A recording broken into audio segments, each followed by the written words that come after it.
Hi friends, ಮಾಯಾ ಲೋಕ Kannada YouTube ಚಾನಲ್ಗೆ ತಮ್ಮೆಲ್ಲರಿಗೂ ಮತ್ತೊಮ್ಮೆ ಸ್ವಾಗತ. ಫ್ರೆಂಡ್ಸ್, ಪ್ರತಿಯೊಬ್ಬರ ಮನೆಯಲ್ಲಿಯೂ ಕೂಡ ಸೊಳ್ಳೆ ಕಾಟ ಅಂತೂ ಇದ್ದೇ ಇರತ್ತೆ ಅಲ್ವಾ? ಸಂಜೆ ಆದರೆ ಸಾಕು, ಇವುಗಳ ಸಮಸ್ಯೆ ಮತ್ತಷ್ಟು ಹೆಚ್ಚಾಗಿರುತ್ತೆ. ಈ ಸೊಳ್ಳೆಗಳ ಕಾಟದಿಂದ ವ್ಯಾಧಿಗಳು, ಡೆಂಗ್ಯೂ, ಚಿಕನ್ ಗುನಿಯಾ, ಮಲೇರಿಯಾ ಈ ರೀತಿ ಸೊಳ್ಳೆಗಳಿಂದ ಬರುವಂತ ಪ್ರಾಣಾಂತಕ ವ್ಯಾಧಿಗಳು ತುಂಬಾನೇ ಇದೆ. ತುಂಬಾ ಜನರು ಮನೆಯಲ್ಲಿ ಸೊಳ್ಳೆಗಳು ಬರಬಾರ್ದು ಅಂತ ಮಸ್ಕಿಟೋ ಕಾಯಿಲ್ಸ್, ರೀಪೆಲ್ಲರ್ಸ್ ಹಾಗೆ ಮಸ್ಕಿಟೋ ಸ್ಪ್ರೇಸ್ ಈ ರೀತಿ ಯಾವುದ್ಯಾವುದೋ ಕೆಮಿಕಲ್ ಪ್ರಾಡಕ್ಟ್ಸ್ಗಳನ್ನ ಹೆಚ್ಚಾಗಿ ಬಳಸ್ತಾ ಇರ್ತೀವಿ. ಮುಖ್ಯವಾಗಿ ಹೇಳಬೇಕು ಅಂದರೆ ಇದು ಮಕ್ಕಳಿಗಾಗಿರಬಹುದು ಅಥವಾ ಹಿರಿಯರಿಗಾಗಿರಬಹುದು ತುಂಬಾನೇ ಡೇಂಜರ್. ಅದರಲ್ಲಿರ್ತಕ್ಕಂಥ ಕೆಮಿಕಲ್ಸ್ ಅನ್ನೋದು ತುಂಬ ಜನರಿಗೆ ಸೇರೋದಿಲ್ಲ. ಇದರಿಂದಾಗಿ ಶ್ವಾಸ ಸಂಬಂಧಿತ ಸಮಸ್ಯೆಗಳು, ಆಸ್ತಮಾ ಸಮಸ್ಯೆಗಳು ಬರುವಂಥ ಸಾಧ್ಯತೆಗಳು ತುಂಬಾನೇ ಹೆಚ್ಚಾಗಿದೆ.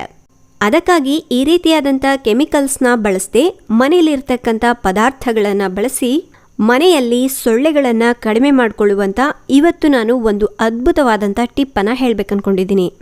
ಮತ್ತು ತಡ ಮಾಡದೆ ಈ ವಿಡಿಯೋನ ಸ್ಟಾರ್ಟ್ ಮಾಡ್ಕೊಳ್ಳೋಣವಾ? ಅದಕ್ಕಿಂತ ಮೊದಲನೇದಾಗಿ ನೀವು ಕೂಡ ಈ ರೀತಿಯಾದಂಥ ಟಿಪ್ಗಳಿಗೋಸ್ಕರ ವೆಯ್ಟ್ ಮಾಡ್ತಾ ಇದ್ರಾ? ಪ್ಲೀಸ್ ಒಂದು ಲೈಕ್ನ ಕೊಡಿ. ನೀವು ಇದುವರೆಗೂ ನಮ್ಮ ಚಾನಲ್ನ ಸಬ್ಸ್ಕ್ರೈಬ್ ಮಾಡಿಲ್ಲ, ಇದೇ ಮೊದಲು ಸಲ ನಮ್ಮ ಚಾನಲ್ನ ನೋಡ್ತಾ ಇದ್ದರೆ ಪ್ಲೀಸ್ ಕೆಳಗೆ ಕಾಣುವ ರೆಡ್ ಕಲರ್ ಸಬ್ಸ್ಕ್ರೈಬ್ ಬಟನನ್ನು ಕ್ಲಿಕ್ ಮಾಡಿ. ಆನಂತರ ಪಕ್ಕದಲ್ಲಿ ಕಾಣುವಂಥ ಬೆಲ್ ಐಕಾನನ್ನು ಕೂಡ ಕ್ಲಿಕ್ ಮಾಡಿ.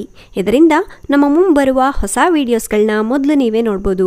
ಫ್ರೆಂಡ್ಸ್, ನೀವು ಒಂದು ಲೈಕ್ ಕೊಡೋದ್ರಿಂದ ನಾವು ಇನ್ನೂ ಇದೇ ರೀತಿಯಾದಂಥ ಯೂಸ್ಫುಲ್ ವಿಡಿಯೋಗಳನ್ನ ಮಾಡಲಿಕ್ಕೆ ಪ್ರೋತ್ಸಾಹ ನೀಡಿದವರಾಗ್ತೀರಾ. ಇದಕ್ಕಾಗಿ ಮೊದಲು ನಮಗೆ ಬೇಕಾಗಿರೋವಂಥದ್ದು ಈ ರೀತಿ ಮಣ್ಣಿನ ದೀಪ. ಸ್ವಲ್ಪ ದೊಡ್ಡ ಸೈಜ್ ಇತ್ತು ಅಂದ್ರೇ ತಗೊಳ್ಳಿ, ಅಥವಾ ಈ ರೀತಿ ಒಂದು ಸ್ಟೀಲ್ ಬೌಲ್ ಅಥವಾ ಸ್ಟೀಲ್ ಪ್ಲೇಟ್ನಾದರೂ ತಗೋಬೋದು. ಯಾವುದೇ ಕಾರಣಕ್ಕೂ ಪ್ಲಾಸ್ಟಿಕ್ಕನ್ನು ಯೂಸ್ ಮಾಡೋಕ್ಕೆ ಹೋಗಬೇಡಿ. ನಾನಿಲ್ಲಿ ಸ್ಟೀಲ್ ಬೌಲನ್ನೇ ಯೂಸ್ ಮಾಡಿ ತೋರಿಸ್ತೀನಿ. ಫಸ್ಟ್ ಈ ರೀತಿ ಒಂದು ಸ್ಟೀಲ್ ಬೌಲ್ಗೆ 1 ಟೀ ಸ್ಪೂನ್ನಷ್ಟು ಓಮಿನ ಕಾಳು, ಅಜ್ವನ ಅಂತ ಏನು ಕರಿತೀವಲ್ವ, ಅದನ್ನು ಒಂದು ಅರ್ಧದಿಂದ 1 ಟೀ ಸ್ಪೂನ್ನಷ್ಟು ಹಾಕ್ಕೊಳ್ಳಿ. ಆನಂತರ ಒಂದು 4ರಿಂದ 5 ಬೆಳ್ಳುಳ್ಳಿನ ಸಿಪ್ಪೆ ಸಮೇತ ಈ ರೀತಿ ಜಜ್ಜಿಬಿಟ್ಟು ಹಾಕ್ಕೋಬೇಕು. ಏಕೆಂದರೆ ನಾನಿಲ್ಲಿ ಬಳಸ್ತಾ ಇರೋವಂಥ ಪದಾರ್ಥಗಳು ಘಾಟಾದ ಪದಾರ್ಥಗಳಾಗಿರೋದ್ರಿಂದ ಸೊಳ್ಳೆಗಳು ತುಂಬ ಬೇಗನೆ ಹೊರಗಡೆ ಹೋಗಲಿಕ್ಕೆ ಹೆಲ್ಪ್ ಮಾಡುತ್ತೆ.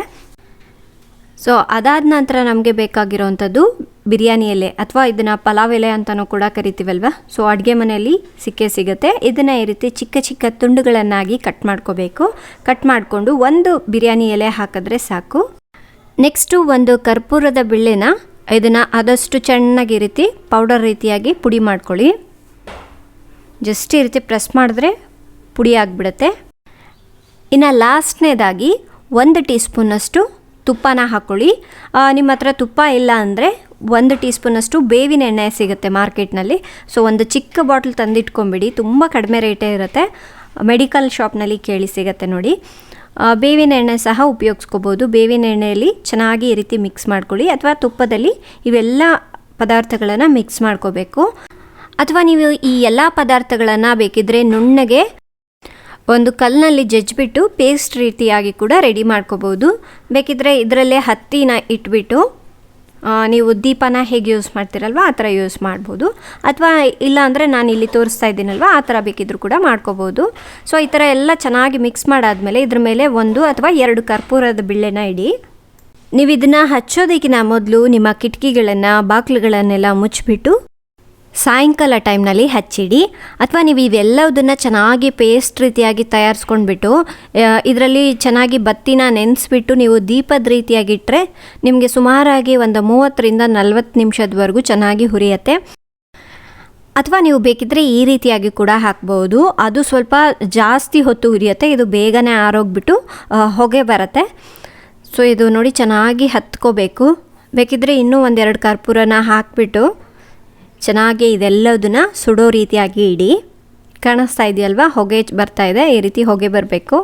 ಫ್ರೆಂಡ್ಸ್, ನಾವಿಲ್ಲಿ ಬಳಸಿರ್ತಕ್ಕಂಥ ಓಮಿನ ಕಾಳು, ಬಿರಿಯಾನಿ ಎಲೆ ಮತ್ತು ಬೆಳ್ಳುಳ್ಳಿ ಘಮ ಇದೆಯಲ್ವಾ, ಇದು ಸ್ವಲ್ಪನೂ ಸೊಳ್ಳೆಗಳಿಗೆ ಇಷ್ಟ ಆಗೋದಿಲ್ಲ.